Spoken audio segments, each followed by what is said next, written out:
So what we're going to do in this video is define something called impulse using Newton's second law. We are going to take that definition of impulse and we are going to come up with an equation so that we can calculate it. And then we will look at impulse not from an equation perspective, but from a graph perspective. Okay, so impulse, that's what this lesson is about. Now, we need to start then with Newton's second law. And so what I'm going to show you is how you get to the idea of impulse from Newton's second law. Now, Newton's second law, I've always referred to as force equals mass times acceleration. The actual definition is as follows. The rate of change of momentum of a body is equal to the resultant force acting on it. Now, we haven't referred to it like this before because we didn't know what momentum was. Well, not in my classroom anyway. Now you do know that momentum is mass times velocity, so we can do something with this statement. Let's break it down. First, we have the idea of change of momentum. Then we have the idea of rate of change of momentum. And then we have the force statement, which says that that rate of change is equal to the force.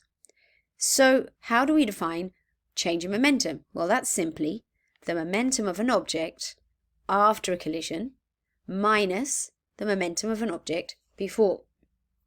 By rate, we're going to divide that change of momentum by how long that change of momentum took. So that would be divided by the change in time.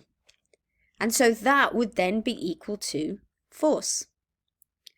Now, if we isolate mass and leave the velocities inside some brackets or just isolate it in, separately, we can write this very same equation as m and v minus u over change in time separately. We can see using equations of motion that F equals m times acceleration because v minus u over t is acceleration. And that's why we have up until now referred to F as being equal to ma. How does this link to this idea of impulse? What is impulse? Well, firstly, impulse relates to, let me find a slide which will help us identify that. Impulse is what happens when a collision takes place, right? When there's an impact. And this impact is responsible for making the momentum of the object change. So this ball, for example, has a certain velocity. It hits the floor and its velocity changes. So therefore, there's been a change in momentum, and that has to happen because there was a force acting. And so therefore, the change in momentum is directly caused by the force that's acting. And so if we go back to our equation here, we can look at that change in momentum with respect to force and time. And that looks like this. Force times time equals change in momentum. And this is our equation for impulse, because impulse is that force times time combination. And there are two ways that you can calculate impulse.